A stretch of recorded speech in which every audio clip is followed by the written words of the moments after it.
हम पहले बात कर लेते हैं कि सेक्स की जरूरत आखिर हमें क्यों पड़ती है। ये भी तो जानना जरूरी है ना।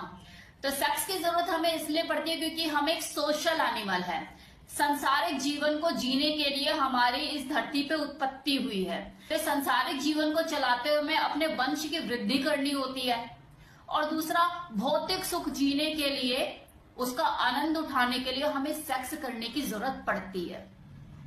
अब अगर इसके ऊपर बात की जाए कि सेक्स इतना जरूरी है, क्या इसे रोका नहीं जा सकता, तो बिल्कुल इसे रोका जा सकता है। लेकिन इसे रोकने की जरूरत क्यों है?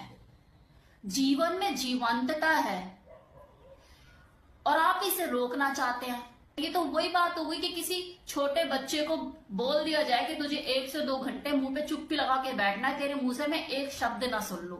तो आप सोचिए उसके लिए वो 1 घंटा 2 घंटा जो आपने उसे एक सजा की तरह सुना दी, कितना मुश्किल होगा। और अगर उसी बच्चे को ये बोल दिया जाए कि तुझे पूरी जिंदगी मौन व्रत धारण करके रहना है, तुझे एक शब्द नहीं बोलना, तो उसके लिए वो जीना कितना मुश्किल हो जाएगा।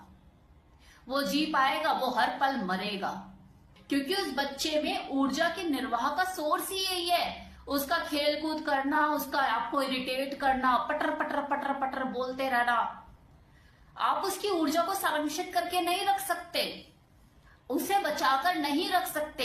और यही ऊर्जा का प्रवाह एक इंसान की शारीरिक और मानसिक उम्र के हिसाब से प्रवाहित होता रहता है और वो बदलता रहता है। हम सब लोग इस ऊर्जा का उपयोग या तो खुद को क्रोध करने में करते हैं, हिंसा करने में करते हैं, या फिर वासना में लगा देते हैं। जबकि सच्चाई तो ये है कि सेक्स करने के लिए जो एनर्जी हमें चाहिए होती है वो हमारे पास बचती ही नहीं है।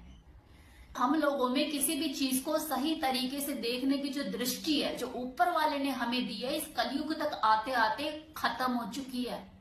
और कई बार वो दिव्य आत्माएं आकर जिस धरती पे प्रकट होकर जब हमें कुछ सही रास्ता दिखाने की कोशिश करती है, समझाने की कोशिश करती है, तो उसको भी हम नेगेटिव नजरिए से देखते हैं, बलपूर्वक उसका विरोध करते हैं, उसका तिरस्कार करते हैं। हमारे पुराने साहित्यों में भी ऐसे ऐसे काम वर्णन कथाओं का जिक्र है कि मैं जो बोलती हूँ, या हमारे जो आज के कामुक साहित्य हैं वो भी पीछे रह गए हैं।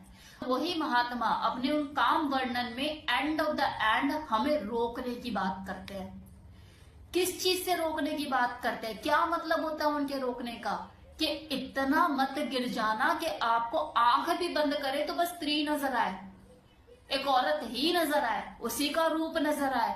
इतना मत गिर जाना, क्योंकि सेक्स जो है इसमें हमला करने की शक्ति है। ये आपको बना भी सकता है और पूरी तरह से मिटा भी सकता है। इससे बचने की जरूरत नहीं है, बल्कि मास्टरमाइंड बनकर इसको बेवकूफ बनाने की जरूरत है, इससे खेलने की जरूरत है। वैसे भी आप सांसारिक जीवन जब तक जियोगे आप सेक्स से बच ही नहीं सकते। भौतिक साधनों से, चीजों से भरा पड़ा है ये संसार। आपके इर्द गिर्द चीजें नाचती हैं। आप कैसे अपनी आंखों को खोलकर ये बोल सकते हो कि मुझे कुछ दिखाई नहीं दे रहा? ये तो तभी पॉसिबल है ना जब आपकी आंखें खराब हो जाए, देखने की शक्ति आपकी छिन जाए। आप कोई सन्यासी नहीं हो, एक आम इंसान हो जिसे गाड़ी भी चाहिए, पैसा भी चाहिए, लड़की भी चाहिए।